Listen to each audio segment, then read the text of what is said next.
Top quality और consistent performance के लिए सिर्फ सिल्वर पंप्स। टॉप क्वालिटी और कंसिस्टेंट परफॉर्मेंस के लिए सिर्फ सिल्वर पंप्स, नाम याद रखना। अधिवेशन आहे 3 तारखेपासून। साहेबांच्या आजारपणामुळे बरेच दिवस साहेबांची आमदारांना बैठकी झालेली नाही, त्याच्यामुळे ही बैठक ही म्हणजे जी अशी रेग्युलर बैठका होतात तशी अशी काही स्पेशल काही त्याला काही कारणं नाही. त्याचबरोबर महत्त्वाचं आहे की अजित पवार यांनी काल वक्तव्य केलं की माझ्यावर घोटाळा प्रकरणी आरोप झाल्यानंतर मी राजीनामा दिला होता, आता मेट्रिकच्या मुद्द्यावर राजीनामा द्यावा की नाही हे धनंजय मुंडे यांनी सांगितलं. आणि ही गोष्ट खरी आहे ना, अजित पवारांनी त्यांच्यावर आरोप झाल्यानंतर स्वतःहून राजीनामा पुढे केला होता. मला वाटतं त्यावेळेस बहुसंख्याक आमदारांनी सांगितलं तुम्ही देऊ नका, पण ते स्वतःहून खुर्चीवरनं बाजूला झाले.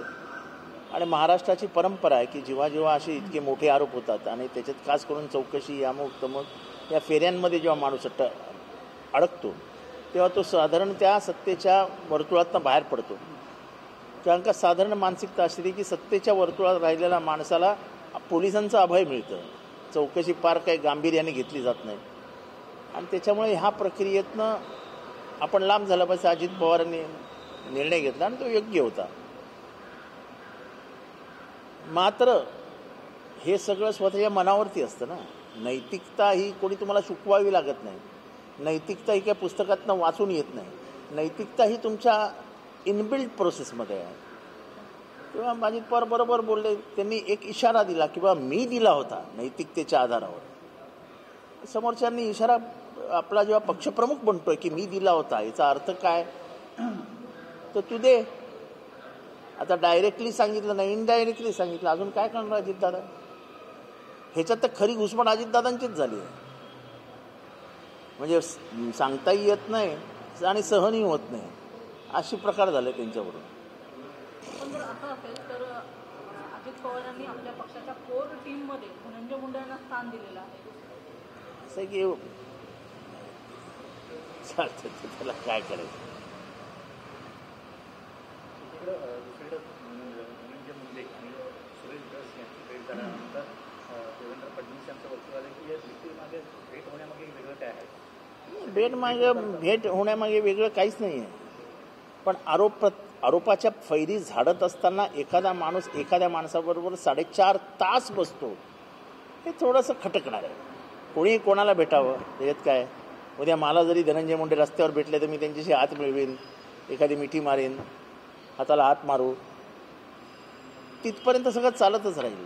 पण जेव्हा आम्ही दोघं दूर जाऊ, कुठेतरी एखाद्याच्या घरी जाऊन बसू आणि 4.5 तास तिथे गप्पा मारू, तर लोक साशंकतेने बघणार ना. कारण का आरोप गंभीर आहेत आणि ते केले आहेत एका माणसाने. आणि तोच माणूस ज्याच्यावर आरोप झालेत त्याच्यावर जाऊन 4.5 तास बसतो, हे अनाकलनीय आहे. म्हणजे हे काही कळणार का? हे काय म्हणजे काय आहे?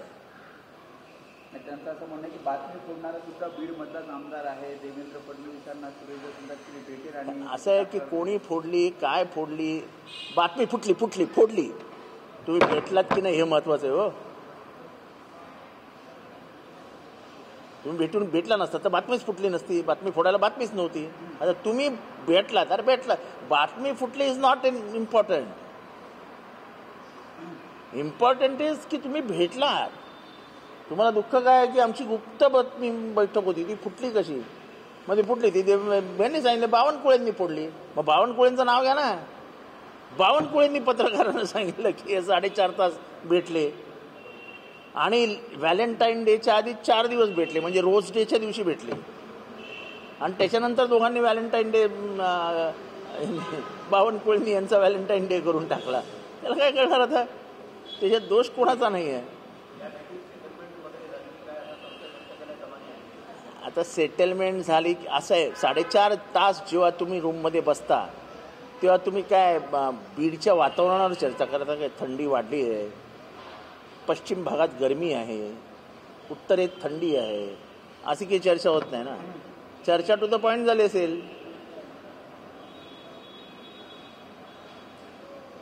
जसं मी म्हटलं की दोघांनी म्हणजे एक गाणं म्हटलं असेल, हम और तुम थे साथी अभी है कल की बात, आज सफर में तुमने छोड़ दिया मेरा साथ, असं धनंजय मुंडे म्हणाले असतील त्यांना.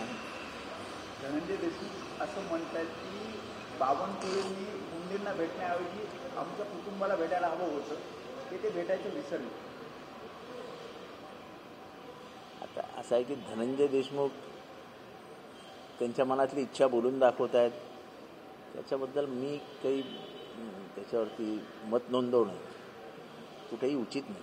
मला त्यांचं मत आहे. मराठा आंदोलनची तीव्रता कमी करण्यासाठी सुरेश धसचा वापर जरांगेंचं महत्त्व कमी करण्यासाठी. बघा, सुरेश धस हे चांगले वक्ते आहेत. सुरेश धस हे एखाद्या मोठ्या जनसमुदायाला खिळवून ठेवू शकतात. त्यांच्या शब्दातलं एक जी फेकण्याची म्हणजे शब्द हे करण्याची आणि त्याच्यामुळे मोहित करण्याची जी कला आहे ती त्यांना अवगत आहे. ते सगळं जरांगेंपाशी नाही आहे. जरांगेंपाशी काय आहे तर कमिटमेंट आहे. समाजाच्या प्रती असलेल्या त्यांच्या प्रामाणिक भावना त्यांच्या चेहऱ्यावर दिसत असतात. पण ह्या सगळ्याला छेद देण्यासाठी धस आले आणि धस गेले. कारण का आता कोणीही तुम्ही एकदा ज्या शत्रू म्हणजे ज्याला तुम्ही शत्रू मानून त्याच्यावर हल्ला करत होतात त्याच शत्रूबरोबर जेव्हा तुम्ही 4.5 तास बसता तेव्हा तुमच्या युद्धातली सगळी दाहकता तीव्रता संपते. तुमच्या युद्धाचं शस्त्रच बोथड झालं. एक तर त्यांनी एक ते आणि दुसरं ते सोमनाथ सूर्यवंशीच्या बाबतीत बोलताना सांगितलं माफ करून टाका. अरे पोटचा गोळा गेलाय रे, त्या आईचा पोटचा गोळा गेलाय. कुठल्या तोंडाने आपण त्या आईला सांगायचं आई माफ करून टाक. आणि त्या आईने उत्तर दिलं ना तरी आईने अजून काहीच सांगितलं नाही. आई जेव्हा खरं सगळं सांगेल तेव्हा अख्ख्या महाराष्ट्राच्या काटे उभे राहतील. राज्यामध्ये मुख्यमंत्री सहायता निधी असा एक कक्ष आहे मंत्रालयामध्ये आणि त्याच ठिकाणी चिमटे यांची चिवटे त्यांना तिथून काढण्यात आलं होतं जेव्हा देवेंद्र फडणवीस मुख्यमंत्री झाले.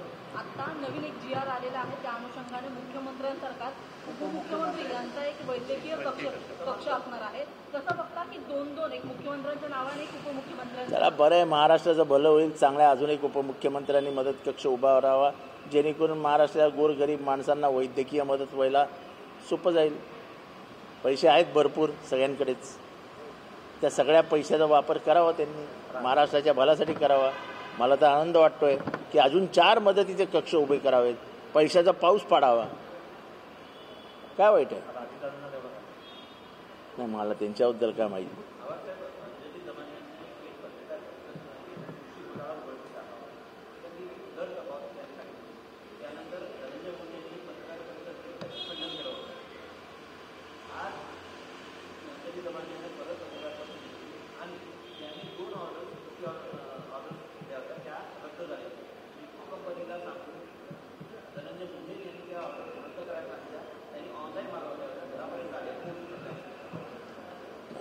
भ्रष्टाचाराची जेवढी प्रकरणं येत आहेत ते तर साफ दिसते की 10 रुपयाची वस्तू 50 रुपयाला घेतली. आता हे सगळं जर या सरकारला मान्य होणार असेल, अर्थात हे सरकार महाराष्ट्राच्या लोकांनी निवडलेलं आहे, तर लोकांपर्यंत जाईल हे सगळं आणि लोक आता न्याय करतील. हा जो मुजोरी आलेली आहे, शेतकऱ्यांना भिकारी म्हणणं, भ्रष्टाचाराला राजमान्यता देणं, हे सगळं फार दिवस चालत नाही. ठीक आहे, आता नवीन आहेत, नवीनच सरकार स्थापन झालं आहे, त्यामुळे हा जो माज आहे सत्तेचा हा चालू आहे, पण हे फार दिवस टिकणार नाही. अमृतसरमध्ये लष्करी विमान दाखल झालं, त्यामध्ये भारतीयांना बेड्या घालून एका विमानात बसवून त्यांना शौचालयही जाता येत नाही, कुठलीही लघुशंका करायला जाता येत नाही. अतिशय घाणेरड्या पद्धतीने भारतीयांना वागणूक देण्याचं काम अमेरिका शासन करत आहे. खास करून अतिशय जातीयवादी, अतिशय हेखेखोर असलेला ट्रम्प हा एका वेगळ्याच भूमिकेत आहे आणि ही भूमिका भारतीयांना अन्याय करणारी आहे. भारतीय ह्याच्यापुढे अमेरिकेत टिकूच शकणार नाही.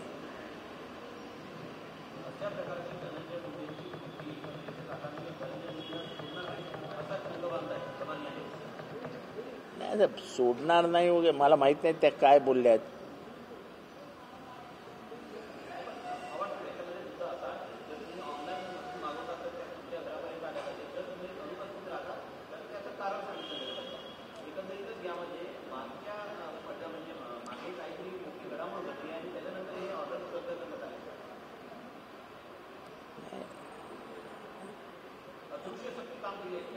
अदृश्य शक्तीने हात दिसतोय हो तुम्हाला. आरोप झाल्यानंतर जेव्हा कॅन्सल होतं तेव्हा कोणाचा हात आहे काय वेगळं सांगायला पाहिजे. हे सगळ्यात धनंजय मुंडेंचा हात आहे. पण त्याला खात्री आहे की माझा राजीनामा घेण्याची ताकद कोणाची येतच नाही आहे. त्याच्यामुळे तो बेदरकार आहे. आता अजितदादा सुद्धा हताश होऊन बोलून गेले की मी दिला होता तर त्यांनी त्याचा विचार करावा. हे चांगलं नाही आहे. ते जे बोलतायत हे चांगलं नाही आहे. हे त्यांच्यातलं याला म्हणतो आपण फ्रस्ट्रेशन, मी काहीच करू शकत नाही, हेल्पलेसनेस दाखवत आहे अजितदादांचं. अजितदादा एवढे असहाय्य कधी दिसत नाहीत. He is a man of words. ते भले माझा आणि त्यांचं काय आहे कसं आहे ते बाजूला ठेवूया, फार मोठा माणूस आहे तो, पण ते असे असहाय्य कधी मला दिसले नव्हते की मी दिला होता तर त्यांनी त्याचा विचार करावा. अजितदादा ते जे आम्ही अजितदादा बघितले त्यांनी सांगितलं ते चल जाऊन राजीनामा देऊन जा. पण ही हिंमत ते धनंजय मुंडेच्या बाबतीत का दाखवत नाही हे मला काही माहीत नाही का दाखवत.